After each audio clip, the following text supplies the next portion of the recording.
हिमालय की चोटी पर महादेव का धाम। धाम के गर्भगृह के ठीक सामने जमीन में गड़ा एक बेहद प्राचीन त्रिशूल।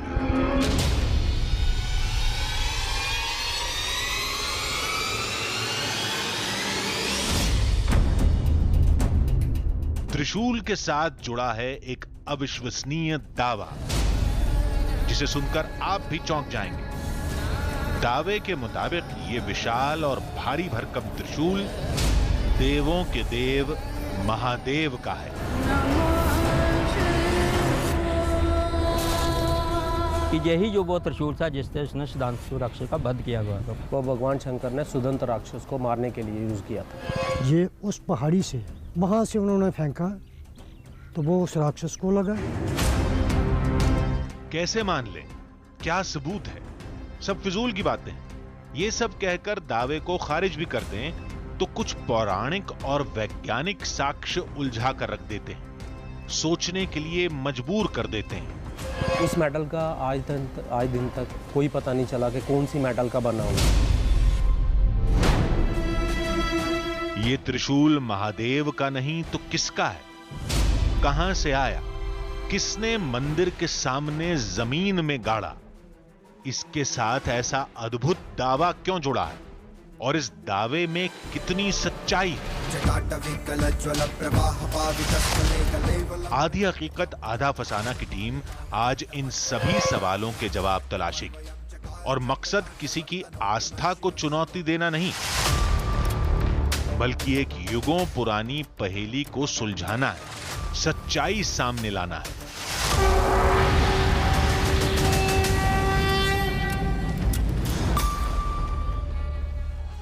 आधी हकीकत आधा फसाना। आज हम त्रिशूल से जुड़े एक दावे की पड़ताल करेंगे। अब आप कहेंगे कि त्रिशूल में क्या खास है? त्रिशूल में खास क्या है ये तो हमें पता करना है, लेकिन दावा ऐसा है कि सुनकर लोगों के होश उड़ जाते हैं।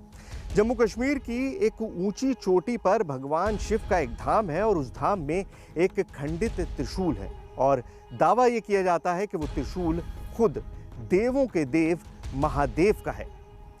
इस त्रिशूल को लेकर इंटरनेट पर कहानियों की भरमार है और दावा किया जाता है कि पौराणिक काल में भगवान शिव ने उसी जगह पर एक राक्षस का वध किया था और तभी से वो त्रिशूल उसी चोटी पर मौजूद है। भगवान शिव के त्रिशूल की पड़ताल तो कोई नहीं कर सकता, लेकिन फिर भी हम चाहते हैं कि इस दावे की गहराई को परखा जा सके। दावा अगर सच है तो कितना सच है, और अगर झूठ है तो इस त्रिशूल की हकीकत को दुनिया के सामने लाना होगा।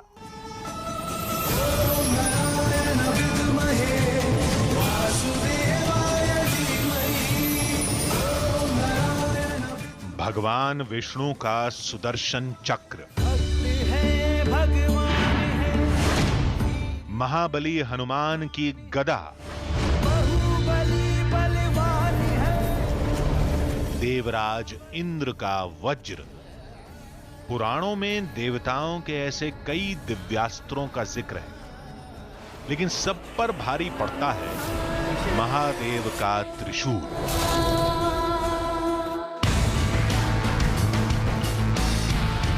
और उस धाम के लोग कहते हैं महादेव का वो त्रिशूल वहां मंदिर में एकदम साक्षात सामने दिखता है, बहुत बड़ा, बहुत विशाल।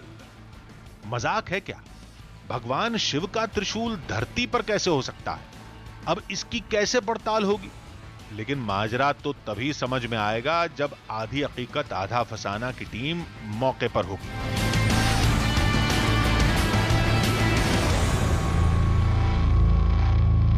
नमस्कार, मेरा नाम सुहेल है और मैं इस वक्त मौजूद हूं हिमालय की इन खूबसूरत वादियों में। और आज मैं एक ऐसी खोज पे निकला हूं जो बेहद चमत्कारी है। क्या आपको यकीन होगा कि इस दुनिया में आज भी भगवान शिव का त्रिशूल मौजूद है? जी हां, भगवान शिव का त्रिशूल इन पहाड़ों में एक मंदिर में गुप्त रूप से रखा हुआ है। बहुत थोड़े लोग हैं जो इस मंदिर के बारे में, इस त्रिशूल के बारे में जानते हैं, लेकिन जब से हमें पता चला है, हम एक ही कोशिश में कि किसी तरह से उस त्रिशूल के दर्शन आपको भी करा सके। सवाल है हमारे दिमाग में, क्या वाकई वो भगवान शिव का त्रिशूल है? अगर वो भगवान शिव का त्रिशूल है तो दुनिया में कैसे आया और आज तक इन पहाड़ों में क्यों मौजूद है, यही सब जानने के लिए जम्मू से करीबन 200 किलोमीटर आगे आ चुका हूं मैं। अब आप सोच रहे होंगे कि जब दावे पर विश्वास ही नहीं है तो हमारी टीम मंदिर क्यों जा रही है। इसकी कई वजह हैं। महादेव का वो धाम बहुत प्राचीन है। त्रिशूल की कहानी पूरे सबूतों के साथ इंटरनेट पर पेश की जाती है। अगर दावा झूठा है तो उस त्रिशूल की सच्चाई क्या है, बस ये जानना हमारी टीम के लिए जरूरी था।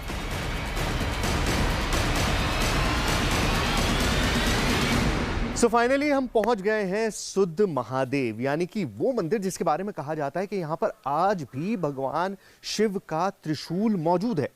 अब जब मैं दिल्ली से चला था तो ये महज एक कहानी लग रही थी, लेकिन जैसे जैसे मैं आगे बढ़ता गया, उधमपुर क्रॉस किया, उसके बाद हर आदमी ने मुझे यही बात बताई और यकीन हो चला कि वाकई यहाँ पर वो साक्ष्य मौजूद हैं जो ये साबित करेंगे कि किसी वक्त में भगवान शिव खुद यहाँ पर रहा करते थे।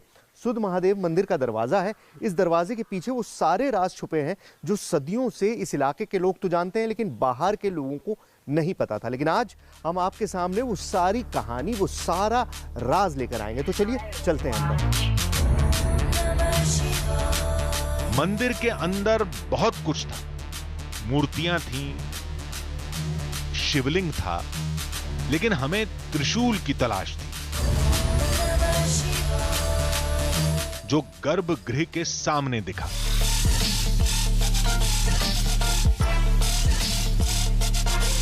ये तो बहुत विशाल है, बिल्कुल वैसा जैसा बताया गया था। नीचे जमीन में धंसा था और उसका ऊपरी हिस्सा वो तो पूछिए मत।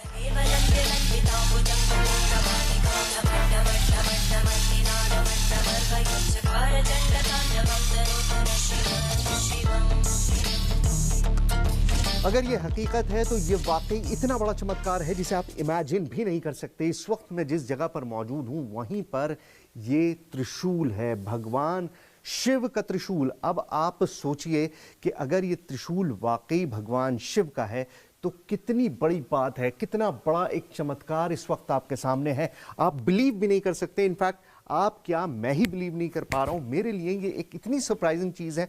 मैं सुनता आया था भगवान शिव का त्रिशूल, भगवान शिव का त्रिशूल, लेकिन क्या वाकई मिल सकता है? ये रहा आपके सामने इस वक्त, ये मेरी आंखों के सामने है एक इतना बड़ा त्रिशूल जो दिखाई दे रहा है कि बहुत मैसिव है। मतलब इसकी चौड़ाई ही करीबन 1 मीटर के करीब है, उससे भी ज्यादा इनफैक्ट टूट चुके हैं इससे। और ये मतलब इतना बड़ा अजूबा है जिसको मैं डिस्क्राइब नहीं कर सकता, लेकिन मैं कोशिश कर रहा हूं कि मैं अपने आप पर काबू रख सकूं और आपको बता सकूं कि मैं क्या देख रहा हूं। लेकिन मेरे लिए ये बहुत ही सरप्राइजिंग है।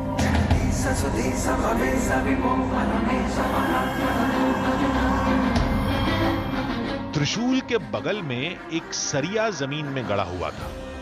पता नहीं ये क्या है, इसका बाद में पता लगाएंगे। फिलहाल तो नजर इस अद्भुत त्रिशूल से नहीं हट रही थी।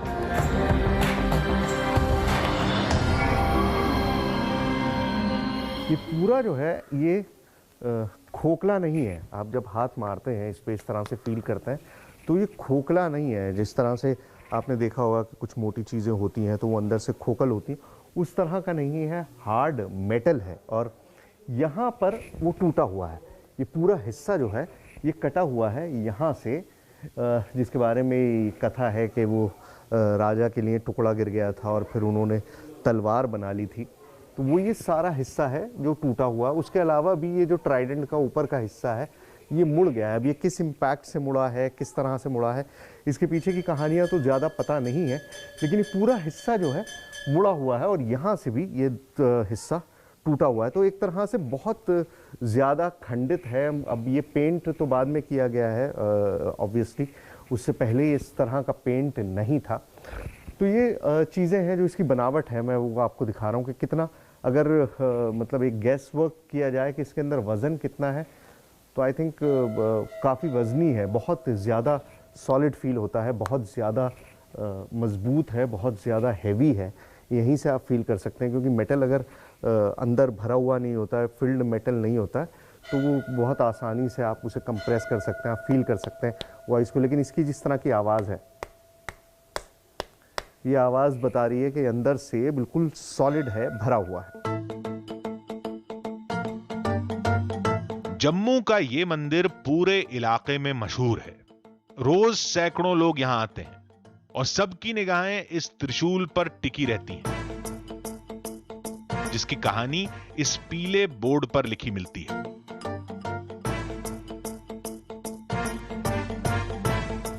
इसमें इस मंदिर की पूरी कहानी लिखी हुई है, जो ऊपर से नीचे तक आप दर्ज है, आप पढ़ सकते हैं। लेकिन जो सबसे इंपॉर्टेंट लाइन है वो ये है, भगवान शंकर का त्रिशूल अभी भी मंदिर परिसर में गड़ा हुआ है। मतलब भगवान शंकर का जो त्रिशूल है वो आज भी इस मंदिर परिसर में मौजूद है। और ऐसी मान्यता सिर्फ हमारी नहीं है, ये सरकारी बोर्ड है, ये वो बोर्ड है जो यहाँ की जो अथॉरिटीज़ है, जो मंदिर का ट्रस्ट है, जो और अथॉरिटीज़ हैं, उन्होंने लगाया है। तो वो भी मानते हैं कि जो त्रिशूल इस मंदिर में है वो भगवान शंकर का है और वो आज भी यहाँ पर इस मंदिर में मौजूद है। लेकिन बोर्ड पर लिखी पौराणिक कथा भी मन को शांत नहीं करती। सभी जानना चाहते हैं ये त्रिशूल धाम में कब से है, कौन लाया? अगर ये वाकई महादेव का त्रिशूल है तो यहां क्यों है? इसके जवाब में मिलती है एक चौंकाने वाली कहानी। यहाँ ये सुध महादेव है, जहाँ से 7 किलोमीटर है मानतलाई, ठीक है। तो वहाँ राजा हिमांचल का राज चलता था कभी टाइम पे। तो राजा हिमांचल की बेटी माता गौरजा कहिए, पार्वती कहिए, तो वहाँ से उठकर गौरीकुंड यहाँ से 3 किलोमीटर है। तो वहाँ एक छोटी सी केव है, गुफा जिसको बोलते हैं। तो वो वहाँ हर रोज तपस्या करने आती थी वहाँ पर। उसी जगह पर सिद्धांत नाम का शिव भक्त राक्षस रहता था। माता पार्वती पर उसकी गलत निगाह थी। वो पार्वती जी की तपस्या में खलल भी डालता था। तब परेशान होकर माता पार्वती ने महादेव को याद किया। उन्होंने क्या किया, ये त्रिशूल जो आप देख रहे हो, ये उस पहाड़ी से, इसको बोलते हैं धार शिवगढ़, वहाँ से उन्होंने फेंका। तो वो उस राक्षस को लगा। तो राक्षस के मुंह से निकला शिवोम शिवोम शिवोम। शिव को उस पर भक्त था बड़ा, उस पर तरस आई कि सिद्धांतु बोल, तुम कुछ चाहना चाहते हो या अपना जीवन वापस करना चाहते हो तो आप बताओ, हमें आपको जीवन वरदान देता हूँ दोबारा। तो सिद्धांतु ने कहा, मेरी मृत्यु आपके हाथ हो रही हूँ, मेरी बुद्धि भ्रष्ट हो गई क्योंकि मैं राक्षस जाति का हूँ, तो इसलिए मुझे क्षमा करो, लेकिन आपके साथ अब मेरा नाम जुड़ना चाहिए। ये जो क्षेत्र है तो इसमें मेरा नाम भी आप जोड़ दो तो मैं सदा के लिए अमर हो जाऊँ। तो तभी शिव जी ने वरदान दिया कि इसका नाम, मेरे नाम के साथ आपका नाम सिद्धांतु है और ये शुद्ध और महादेव, शुद्ध महादेव के नाम से तब से प्रसिद्ध है। कहानी हैरत अंगेज है, त्रिशूल अद्भुत है, फिर भी दिमाग में एक बात तो आती ही है, क्या ये वाकई महादेव का त्रिशूल है? त्रिशूल के बारे में जो लोगों की मान्यता है, जो हमारे पुराने से परंपरा चली आ रही है, क्योंकि पुराना इतिहास हमारा बर्बल होता था तो उसमें लिखित कुछ मिलता नहीं है। तो वो परंपरा चली आ रही थी, जैसे मुहावरों के जरिए ऋषि आगे पास करते थे वो हम सुनते रहते थे। तो आज तक भी ये सिलसिला कई जगह पर चल रहा है। तो पुरानी के हिसाब से लोगों का यही मानना है कि उनकी आस्था भी जुड़ी है शिव से, कि यही जो वो त्रिशूल था जिससे उसने सिद्धांतु राक्षस का वध किया गया था। तभी हमने एक बात पर गौर किया, त्रिशूल की लंबाई सभी को हैरत में डालती है। सभी जानना चाहते हैं ये कितना लंबा है, जमीन के अंदर कितना धंसा है। यही सवाल सदियों पहले एक राजा को भी सूझा था।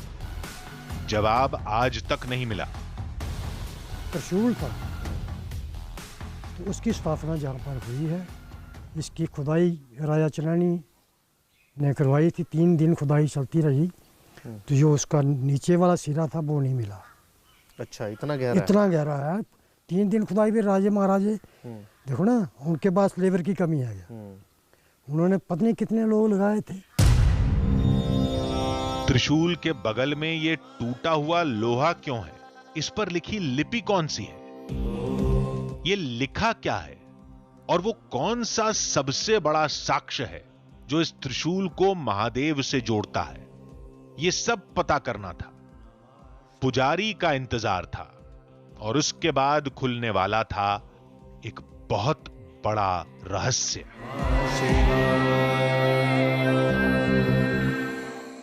आधी हकीकत आधा फसाना। हमारे हिसाब से ये पूरा मामला आस्था से जुड़ा हुआ लगता है। मंदिर को मशहूर बनाने के लिए एक कहानी सुनाई जाती है और वक्त गुजरने के साथ लोग इस कहानी पर विश्वास करने लगते हैं। ये त्रिशूल महादेव का है, इस बात की पड़ताल तो हो नहीं सकती, क्योंकि पड़ताल के लिए सबूत चाहिए, और सबूत हमें कहाँ मिलेंगे। फिर लोगों ने कहा कि हम गलत सोच रहे हैं। इस कहानी से जुड़े साक्ष्य धाम के आसपास चारों तरफ मौजूद है। मतलब वो जगह जहाँ भगवान शिव और पार्वती का विवाह हुआ था, वो जगह जहाँ पर भगवान शिव ने राक्षस का वध किया था। ये सुनकर हमने सोचा कि चलो पहले इन जगहों को दिखाते हैं, उसके बाद आकर पुजारी से मुलाकात करेंगे। हो सकता है हमारे हाथ कोई नई चीज लग जाए।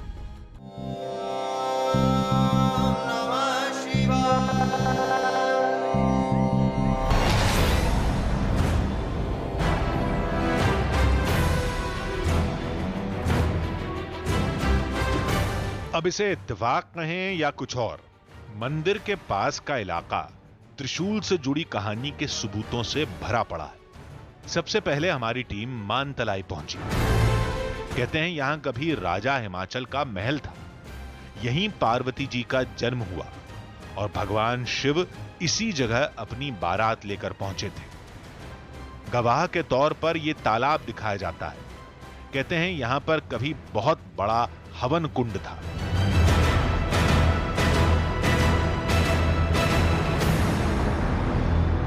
तो मैं इस वक्त मौजूद हूं मानतलाई में। मानतलाई यानी कि वो जगह जहां पर भगवान शिव और पार्वती की शादी हुई थी। आपको ये जो कुंड दिखाई दे रहा है, बेसिकली ये कुंड नहीं था, ये उस वक्त विवाह की वेदी थी। यानी कि यहाँ पर यज्ञ वेदी जिस तरह से बनाई जाती है, जिसके चारों तरफ फेरे लिए जाते हैं, वो वेदी यहाँ पर मौजूद थी। लेकिन बाद में पानी भर गया और अब ये एक तालाब बन गया। लेकिन आज भी मान्यता है कि इस तालाब के बीचों बीच वो जगह है जहाँ पर वो वेदी थी, और आज भी वहाँ से राख जैसी सफेद मिट्टी निकलती है। शिव जी बिहने चले, शिव जी बिहने चले, पाल की सजाई के, भभूति लगाई के, पाल की सजाई के ना। शिव विवाह का जिक्र कई पौराणिक ग्रंथों में है। उन कथाओं में भी राजा हिमाचल के महल का नाम मिलता है।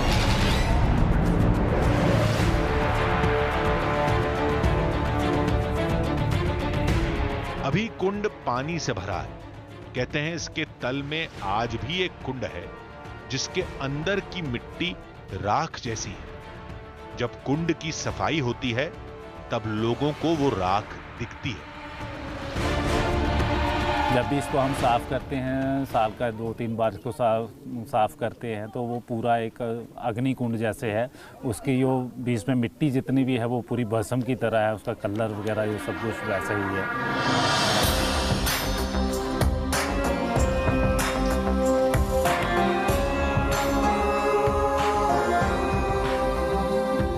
मानतलाई के पास ही गौरी कुंड है। कहते हैं पार्वती जी इसी जगह का इस्तेमाल करती थी। ये जगह जन्म स्थान के बेहद करीब है और त्रिशूल की कहानी से मेल भी खाती है।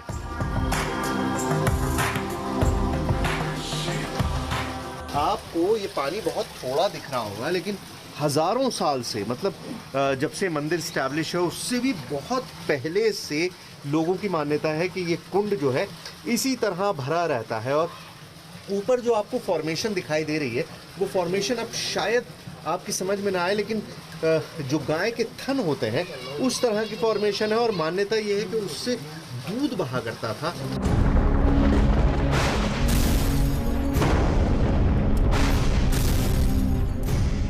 धाम में हमें सुधांत राक्षस की कहानी सुनाई गई थी, जो मां पार्वती को तपस्या के समय परेशान करता था। दावे के मुताबिक यही वो गुफा है जहां पार्वती भगवान शिव की आराधना करती थी।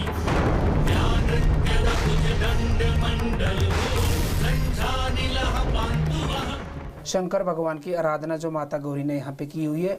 1200 वर्ष की अवधि उन्होंने बताई है कि यहाँ पे बैठ के माता गौरी ने 1200 वर्ष भगवान शंकर का ध्यान चिंतन यहाँ पे बैठ के किया। मतलब इस गुफा में 1200 साल बिताए थे। हाँ, गौरी माता इसी जगह पे जहाँ पर हम बैठे हुए हैं इस वक्त।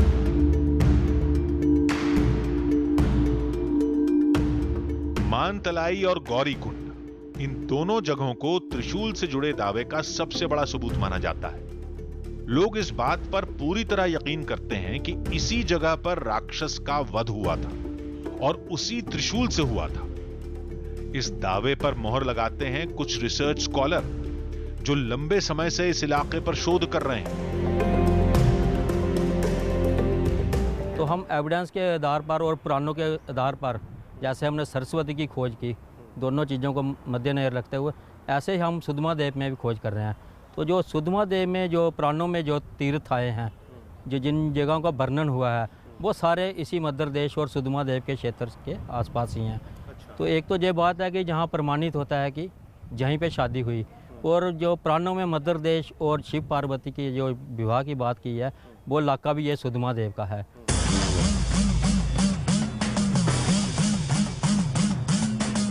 पूरी घाटी में शिव भगवान के त्रिशूल से जुड़ी कहानियां गूंजती रहती हैं।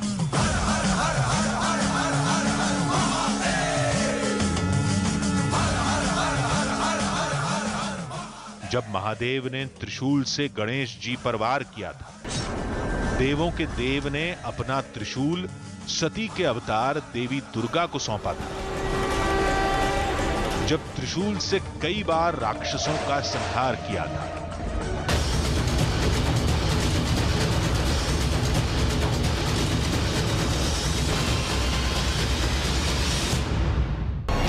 आधी हकीकत आधा फसाना की टीम अब त्रिशूल वाले मंदिर में थी, जहां रोज की तरह हलचल थी।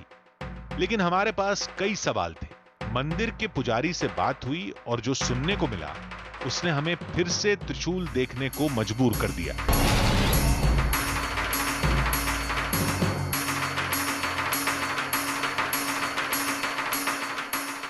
अब उन दो सवालों के जवाब मिलने वाले थे जो हमने पहले उठाए थे।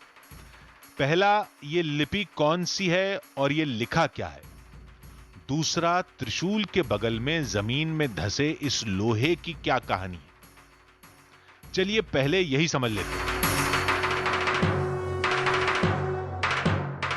यहां पर त्रिशूल आपको दिखाई दे रहा है, यहां पर इसका वो टूटा हुआ स्टंप दिखाई दे रहा है, हिस्सा दिखाई दे रहा है, और यहां पर भी एक गड्ढा है। असल में त्रिशूल जो था सबसे पहले इस गड्ढे में मौजूद था, यहां पर सेंटर में था। उसके बाद इसको खोदने की, इसकी गहराई को नापने की कोशिश की गई। जब उसको खोदने की कोशिश की गई तो वो सारा हिस्सा कमजोर पड़ गया और त्रिशूल टूट गया। उसके बाद उसको यहां लगा दिया गया, इस जगह पे। लेकिन फिर यहां पर भी उसको जानने की कोशिश की गई कि उसका मेटल क्या है क्या नहीं है, तो ये बीच में से कट गया और जो पुराना हिस्सा था वो यहां रह गया, जो जड़ है वो यहां पर है, और जो अब त्रिशूल आपको दिखाई दे रहा है वो ऊपर का हिस्सा ही वो है जो पुराना है। बाकी ये सारा पिलर जो है ये बाद में राजा ने लगवाया था। तो मतलब आप समझ सकते हैं कि एक दो बार नहीं, सैकड़ों बार, कई बार लोगों ने कोशिश करते रहे।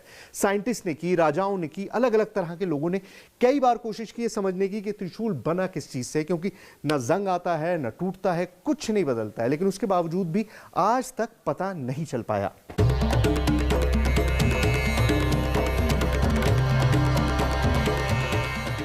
दावे के मुताबिक त्रिशूल युगों पुराना है, कई बार टूटा, कई बार जोड़ा गया, न जाने कितनी बार नए सिरे से खड़ा किया गया, जिसकी वजह से आज केवल ऊपर वाला हिस्सा ही पुराना त्रिशूल है, बाकी नीचे वाला हिस्सा नया है। अब आते हैं इस लिखावट पर। ये लिखावट जो आपको इस टूटे हुए टुकड़े पे दिखाई दे रही है, ये क्या है, इसके बारे में बहुत कम लोगों को पता है। इनफैक्ट शायद किसी को भी नहीं पता, क्योंकि बहुत बार रिसर्च करने की कोशिश की गई, बहुत बार अध्ययन करने की कोशिश की गई कि लिपि क्या है, इसमें लिखा क्या है, लेकिन ये पता नहीं चल पाया है आज तक। थोड़ी तफ्तीश के बाद मालूम चला कि ये ब्राह्मी लिपि है, जिसका इस्तेमाल प्राचीन समय में होता था। बताया जाता है कि सिंधु लिपि के बाद इस लिपि का समय शुरू हुआ था। अशोक स्तंभ के साथ कई प्राचीन शिलालेखों पर इसका इस्तेमाल देखा जा सकता है। बस इस त्रिशूल की कहानी यहीं पर आकर थम जाती है। इससे आगे जाने की किसी ने कोशिश नहीं की, लेकिन हम तफ्तीश की इस दहलीज को पार करके और आगे जाएंगे।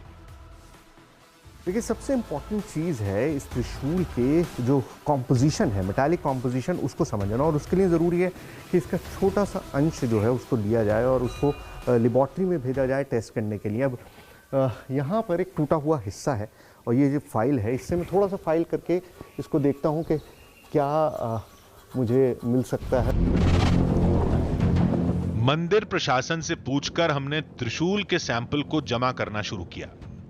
मंशा इसकी पौराणिकता को चुनौती देना नहीं, बस कुछ जवाब हासिल करना है। देखिए, मेटल कितना हार्ड हो सकता है ये बिल्कुल मुझे अंदाज़ा नहीं था। मेट्रोलॉजिस्ट तो हूँ नहीं, लेकिन वाकई इस त्रिशूल ने थका दिया। 15 मिनट लगी स्टील की फाइल के साथ। 15 मिनट लगातार घिसने के बाद ये इतनी सी फाइलिंग्स जो हैं मुझको मिल पाए हैं। ये इतना सा बुरादा त्रिशूल का मैं इकट्ठा कर पाऊँ। आप सोचिए कि कितना हार्ड मेटल होगा जिसमें इतनी मशक्क़त की गई, इतनी ज़्यादा मेहनत की गई। ये स्टील फाइल जो है ये पूरी तरह से घिस गई, लेकिन हमको सिर्फ इतनी सी फाइलिंग्स वहाँ से मिल पाई हैं। मेरा इरादा ये है कि इन फाइलिंग्स को ले जाकर किसी लैब में दिया जाए और केमिकल कॉम्पोजिशन क्या है वो समझा जाए। जाहिर बात है, मेटल है तो आयरन होगा, इसके अंदर कार्बन होगा, इसके अंदर और तरह के जो मैग्नीशियम वगैरह जिस तरह के मेटल्स होते हैं जो अमूमन मिलते हैं वो सारी चीज़ें होंगी। लेकिन इतना ज़्यादा हार्ड है तो इसकी कॉम्पोजिशन क्या है, इसमें कार्बन कंटेंट कितना है और इसकी कार्बन डेटिंग अगर पॉसिबल हो तो वो की जा सके, वो सारी चीज़ें इन फाइलिंग्स से मुमकिन है या नहीं मुझे पता नहीं है, क्योंकि ये बहुत थोड़ा सा सैंपल मुझे मिल पाया। लेकिन मैंने ले लिया है और ये सैंपल मैं ले जाके किसी लैब में दूंगा और फिर हम ये समझेंगे कि आखिर इस त्रिशूल का जो केमिकल कॉम्पोजिशन है, जो मेटल्स इसके अंदर हैं, वो क्या क्या है।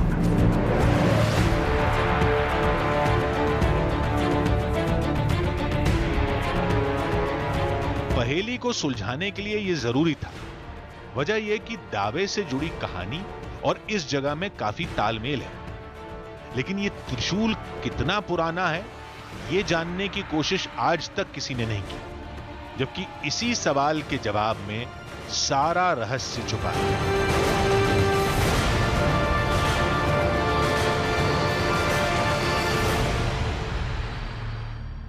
महादेव के इस त्रिशूल की पड़ताल पहले भी कई लोग कर चुके हैं, लेकिन दावे से जुड़ी कहानी और कहानी से जुड़ी जगहों से आगे कोई नहीं बढ़ पाया। लेकिन हमारी कोशिश है कि हम इस कहानी को आगे लेकर जाएं। त्रिशूल से जो सैंपल हमने लिया है उस सैंपल को किसी मेटल एक्सपर्ट को दिखाएंगे, जिससे कम से कम इतना तो पता चल पाएगा कि ये त्रिशूल कितना पुराना है और कहानी थोड़ी तो साफ होगी। ये हमारी एक छोटी सी कोशिश है। अब ये कोशिश क्या रंग लाएगी, आइए देखते हैं।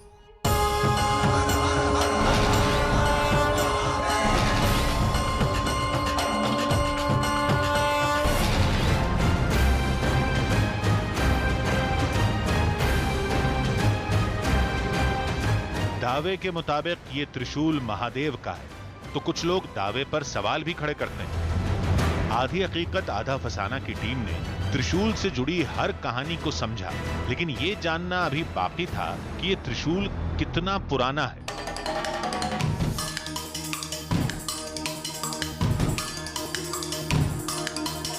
ये समझने के लिए हमने त्रिशूल के ऊपरी हिस्से से, जो सबसे पुराना बताया जाता है, उसके कुछ सैंपल लिए और दिल्ली में एक वैज्ञानिक के पास पहुंच गए, जिन्होंने सैंपल को जहां तक संभव था जांचा परखा, लेकिन कार्बन डेटिंग के बगैर उनके लिए कुछ बताना मुश्किल था।